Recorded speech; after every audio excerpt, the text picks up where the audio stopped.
إن الحمد لله نحمده ونصلي على رسوله الكريم أما بعد أعوذ بالله السميع العليم من الشيطان الرجيم بسم الله الرحمن الرحيم الحمد لله الذي خلق السماوات والأرض وجعل الظلمات والنور ثم الذين كفروا بربهم يعدلون هو الذي خلقكم من طين ثم قضى أجلا وأجل مسمى عنده ثم أنتم تمترون وهو الله في السماوات وفي الأرض يعلم سركم وجهركم ويعلم ما تكسبون۔ حضرات محترم، اللہ کی توفیق سے آج سورۃ الانعام اس کا آغاز کرتے ہیں۔ اس سورت کا آغاز الحمد سے ہوتا ہے۔ الحمد کا مطلب اللہ کی بہت زیادہ تعریفیں ہی نہیں بلکہ سب تعریفیں ہی اللہ ہی کے لیے ہے۔ قرآن کریم کے اندر 5 سورتیں ایسی ہیں جن کا آغاز الحمد سے ہوتا ہے۔ ان میں ایک سورت پہلی ہے سورۃ الفاتحہ، دوسری یہ سورت جس کا آغاز ہم کر رہے ہیں الحمدللہ الذی خلق السماوات والارض وجعل الظلمات والنور، اور تیسری سورت سورۃ الکہف ہے جو جمعے کے دن مسلمانوں کو پڑھنے کا حکم ہے، اور کئی خوش نصیب جمعے کے دن سورۃ الکہف پڑھتے ہیں۔ الحمدللہ الذی انزل علی عبدہ الکتاب ولم یجعل لہ عوجا، اور چوتھی سورت سورۃ سبا ہے۔ یہ غالباً 22ویں پارے میں آتی ہے، اور 5ویں سورت سورۃ فاطر ہے۔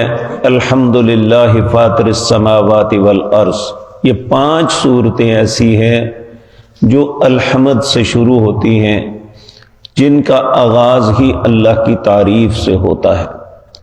اس میں اللہ رب العزت کی قدرت، اس کی بڑائی، اس کی عظمت کا اظہار ہے، اور لوگوں کے عقائد کی درستگی کے لیے انہیں شرک اور بدعت سے تنبیہ کی گئی ہے کہ یہ انسان کی ہلاکت کا سبب ہیں دونوں ہی۔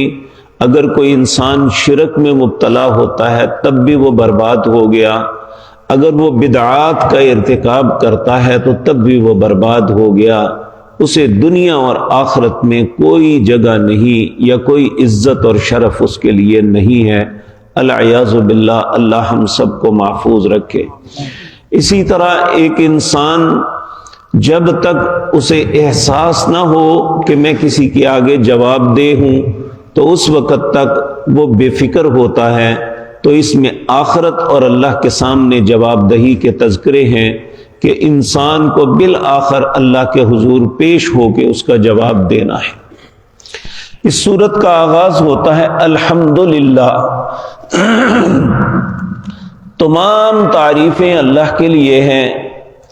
الذی، اللہ وہ ذات پاک ہے، خلق السماوات والارض، یہ سارے آسمان اس نے بنائے ہیں۔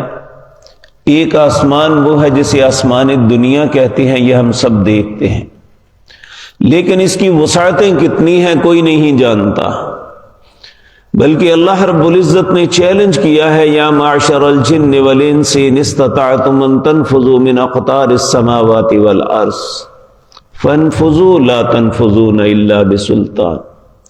اے جنو انس، اس زمین و آسمان کے کناروں میں سے نکل سکتے ہو تو نکل کے دکھاؤ۔ پہلی بات، نکل نہیں سکو گے، پھر کہا ہرگز ایسا نہیں کر سکو گے کہ تم آسمانوں جہاں بھی پہنچو گے وہاں میری ہی بادشاہت ہوگی۔ تو خلق السماوات والارض، انسان ذرا سوچے، جو مالک اتنی عظیم مخلوق آسمان اور زمین بنا سکتا ہے، اس کے لیے انسان کو بنانا، اس کو مارنا، پھر زندہ کرنا کیا مشکل ہے۔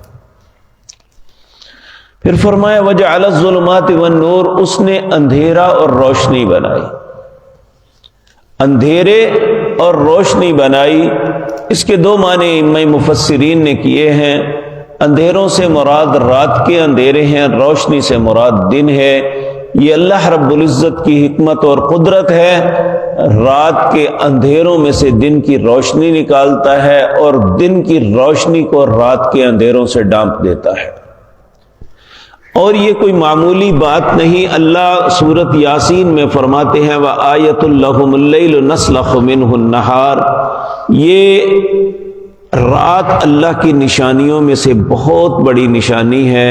نسلخ منہ النہار، میں کھینچ کے اسے دن سے الگ کرتا ہوں۔ نسلخ کہتے ہیں جس طرح قصاب بکرے کی کھال کو کھینچ کے اس سے الگ کرتا ہے، اللہ فرماتے ہیں وَآیَةٌ لَهُمُ اللَّيْلُ نَسْلَخُ مِنْهُ النَّهَارَ، میں رات کو دن سے کھینچ کے الگ کرتا ہوں۔ یہ اللہ کی بہت بڑی قدرت ہے۔ ایک معنی اس کا یہ کیا جاتا ہے نور سے مراد ہدایت ہے اور ظلمات سے مراد اندھیرے، یہ گمراہیاں ہیں۔ نور واحد کا صیغہ بولا ہے، ظلمات یہ جمع کا صیغہ۔ اس کا سبب ائمہ مفسرین یہ بیان کرتے ہیں کہ حق ہدایت کا رستہ ایک ہے اور گمراہی کے رستے بہت سے ہیں۔ اس لیے اللہ رب العزت نے فرمایا یہ دونوں چیزیں تمہارے سامنے ہیں۔ ثم الذین کفروا بربہم یعدلون، اللہ نے زمین و آسمان بنایا، دن رات بنائی اور ہدایت اور نور سب کچھ عطا کیا، لیکن پھر بھی ثم الذین کفروا، وہ لوگ جو کفر کرتے ہیں بربہم یعدلون، اپنے رب کے برابر باز کو بنا دیتے ہیں۔ اور یہ کوئی پہلے زمانوں کی بات نہیں، آج بھی کتنے بد نصیب ہیں کہ اس کائنات کا مولا اللہ ہے۔ وہ سیدنا علی کو کہتے ہیں مولا کائنات، اس کائنات کا مشکل کشا اللہ ہے۔ وہ سیدنا علی رضی اللہ تعالیٰ عنہ کہتے ہیں مولا علی مشکل کشا۔ اس کائنات میں سب کی مدد کرنے والا اللہ ہے، تو وہ غوث العظم سید عبد القادر جیلانی کو کہتے ہیں۔ اس کائنات کے ہر انسان کو دینے والا اللہ ہے، تو وہ داتا علی حجویری کو کہتے ہیں۔ تو یہ وہ بد نصیبیاں ہیں جو بہت سے لوگوں کے مقدر میں بنی ہوئی ہیں۔ تو اللہ رب العزت فرماتے ہیں ثم الذین کفروا بربہم یعدلون، جو کفر کرتے ہیں وہ اللہ کے برابر لوگوں کو بنا دیتے ہیں۔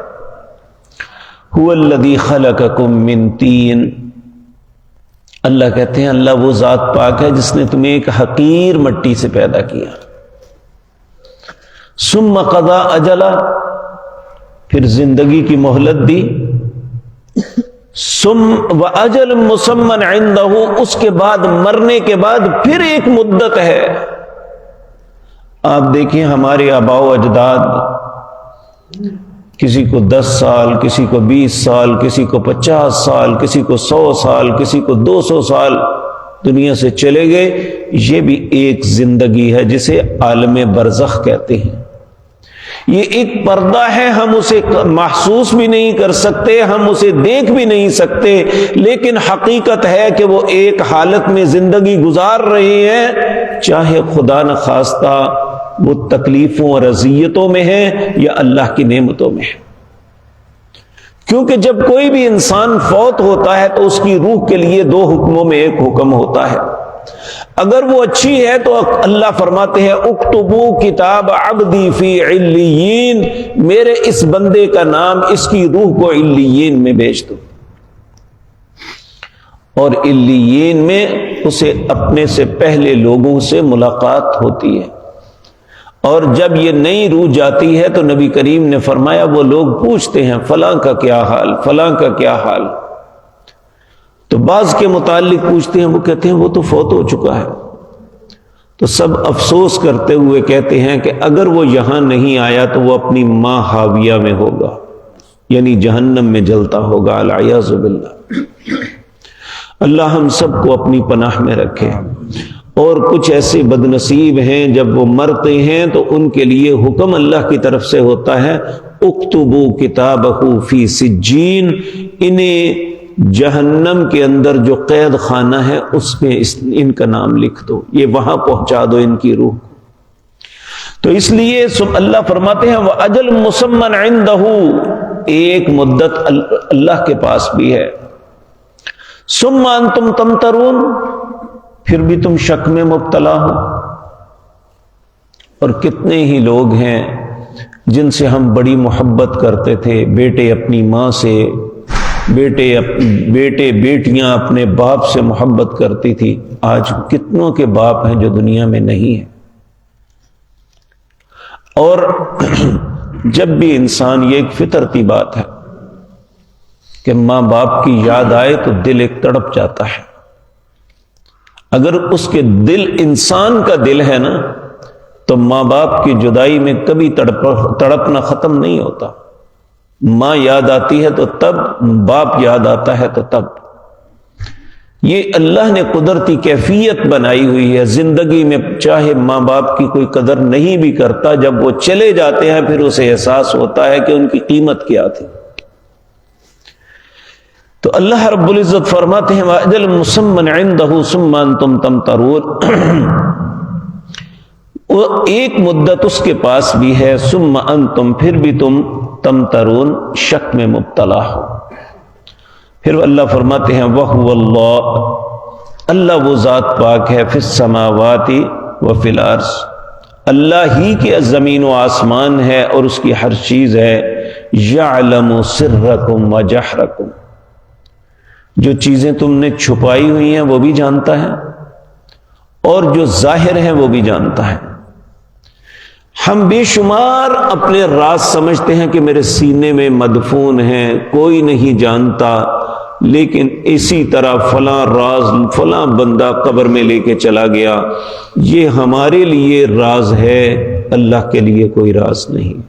وَيَعْلَمُ سِرَّكُمْ، جو بھی تم چھپاتے ہو وہ بھی جانتا ہے، وَجَهْرَكُمْ، جو ظاہر کرتے ہو، وَيَعْلَمُ مَا تَكْسِبُونَ، جو بھی تم کر رہے ہو عمل، وہ اچھا ہے یا برا ہے، وہ سب کچھ جانتا ہے۔ تو اللہ کی تعریف کیوں ہے کہ زمین و آسمان کو بھی اس نے بنایا، اور مجھے آپ کو بھی اس نے بنایا، اور ہمارے اعمال سے بھی بخوبی واقف ہے۔ اس لیے الحمدللہ، تمام تعریفیں اللہ کے لیے ہیں۔ اللہ ہمیں توفیق دے کہ ہم اس کی تعریفات، تسبیحات، تحمیدات کرتے رہے۔ اسی کے اندر انسان کی بقا، انسان کی عزت اور شرف ہے کہ وہ اللہ کی تعریف کرے، کیونکہ وہ لائق تعریف ہے۔ اقول قولی ھذا واستغفر اللہ۔